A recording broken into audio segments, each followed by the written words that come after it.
Hey everybody, it's your girl Coco Kitten Bruja here, and I am back with another deck review. This one is the sister deck to the Santa Muerte Tarot that I absolutely adore. That deck comes straight for your edges, holds no punches. I love using that deck. So naturally, I want to go ahead and get the Oracle. Now, I will fully admit that I have been sitting on this deck waiting to do the Oracle, excuse me. And I haven't completely used this deck the way I wanted to. So we're going to go ahead and knock out this Oracle so I can start using it in tandem with the tarot. This is a 32 card deck with the guidebook, again by Fabio Listrani. And let's dive in. This is a 2-part box. I love how rich and the color is when we talk about these particular cards. Fabio Listrani is very good at getting straight to a point with the images, and I love that. Now, this is one of those decks where you're going to get several languages in one book. So the actual guidebook is very small. You're not going to get a whole lot of words, but the words that you get, you're going to need, right? So it just goes in, your table of contents is basically just the languages. You're not going to get a comprehensive table of contents of each card. So we have some poetry here. We have a breakdown of the Oracle, like, you know, what it's for.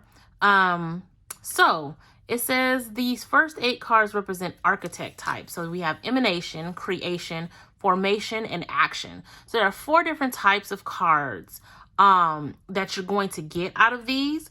And so the first one says they are architect concepts, and then the form that the human being commonly attributes, and then man's inner kingdom, and then the congealment of everything combined, right? So they're kind of like stepping stones, which I love. It's almost as if the entire deck is the full culmination of the spirit of the person. So that's awesome.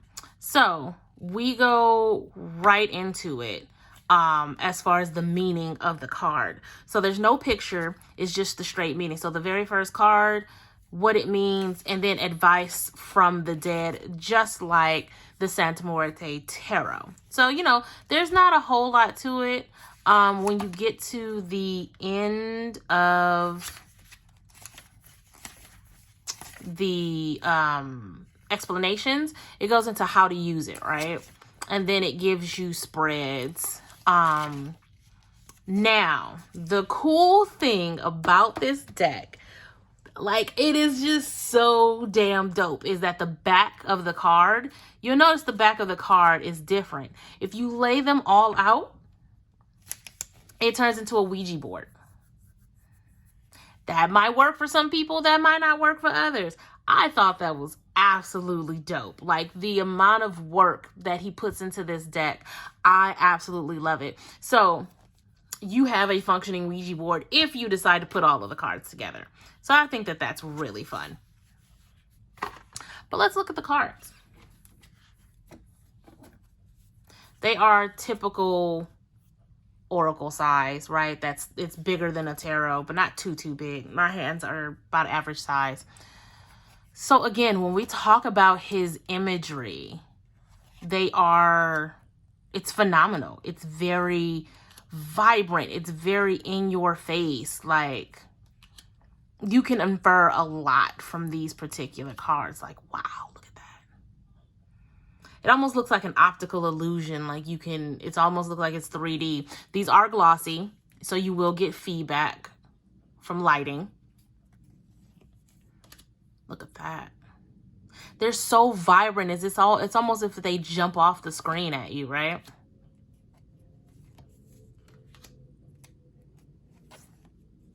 I love the imagery. Love it.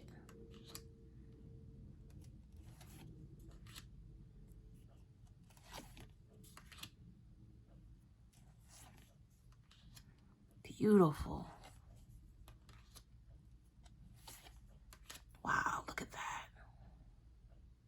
These cards won't be for everybody, you know, dealing with skeletons and skulls and the dead. It's not everybody's cup of tea, but I absolutely fell in love with the Santa Muerte Tarot, and this is definitely along the same lines. So naturally, I gravitated to it in a way that really spoke to me, right?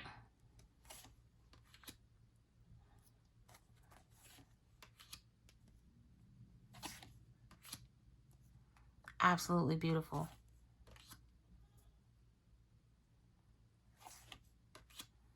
Look at that. Gorgeous.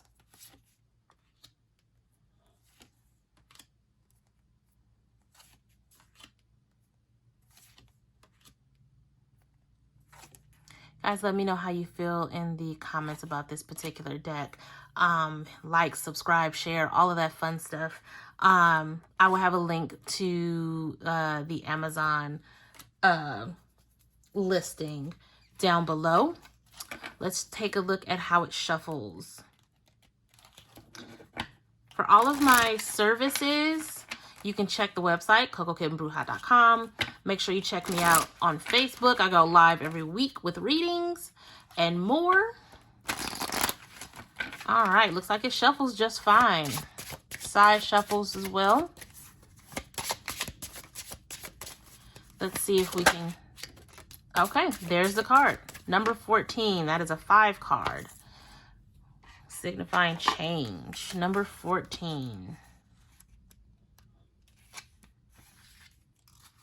I feel like this is giving me very much divine feminine, really honing in on your throat, your heart, your third eye chakra. This is very much intuition, self-love. I get a lot of warmth from this picture.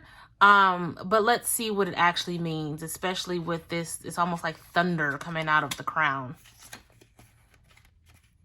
Goddess of all the waters, lakes, seas, and sailors, as well as the goddess of beauty and fertility. She reminds us of how development and progress can only be possible if we view life as a benevolent river, a moving event, and not as something static. The flow expressed by the love card, which, if understood and allowed to run, allows this card to bring beauty and adore instead of lightning and storms. Advice of the dead: do not fight against the flow you are in. A river cannot be tamed with force. You must surrender to its current and its strength as if it were your own. That's a whole word, y'all. Let me know if that resonated with you at all. I am in love with this deck. I feel like it's definitely time for me to start using it now that this review is done.